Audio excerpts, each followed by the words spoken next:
说句实话，我觉得米哈游的 PV 比游戏有趣。比如青衣的这个 PV， 故事很简单，就是治安官休假的时候和老头老太下象棋，然后呢一起解决了一帮小混混嘛。那么在这则 PV 中，老头老太太下象棋其实是我们社会中十分常见的一个现象，它反映了我们老年市民朋友的业余生活。然后青衣去处理案件，小混混列阵之后，老头老太太也来帮忙。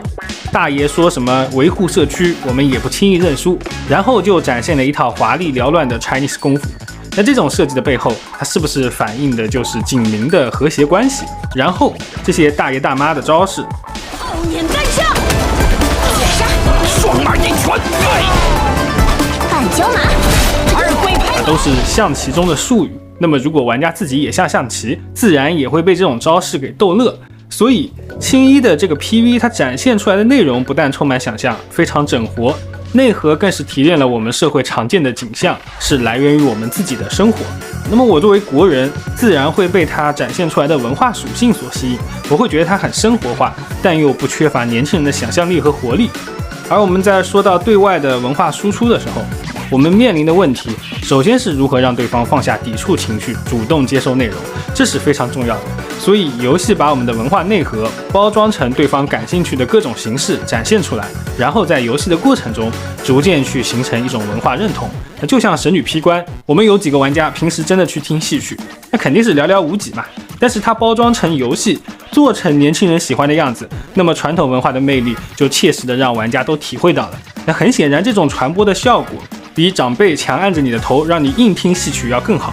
所以游戏就相当于是设置了一个中立的第三空间，在这个空间里，传播者和接受者的文化并不是相互碰撞对抗，而是协调融合。那在外表上看起来可能会脱离掉原本的样子，但只要内核不变，文化其实也就不会变。那就好像古人穿着长衫说文言文，我们穿着裁剪更时髦的衣服，有时候说话还带一些 English， 但是我们依然传承了中华文明嘛。而目前社区的舆论中有时候一提到文化输出，它就已经从原本的一种褒义变成了一种调侃，仿佛说到文化输出呢，有一种没活硬整或者说没活硬夸的感觉。我觉得其实这就是有太多的人用文化输出的口号去直白强硬的宣传游戏的好，打破了游戏本身塑造起来的中立自由的第三空间，就变成了按头硬听戏曲，自然会出现反对者去解构去抽象，那听起来就让人觉得有些变味了。那我觉得其实对于玩家来说，不用过度的强调什么文化输出或者文化的展现，游戏的乐趣才是连接我们刺激我们兴趣的抓手。始终要明白，玩家不是因为在意文化所以来玩游戏的，而是因为游戏有趣才扩大自己的兴趣边界，去了解文化的。有趣是地基，文化是空中的高楼，如果失去了地基，文化也会失去载体。而对于设计者来说，围绕文化去展开设计，把文化当作内容的地基，这是很重要的，因为这样的作品才能展现出更强大的生命力。所以文化这个东西，对于不同身份的人来说，功能和作用都不同，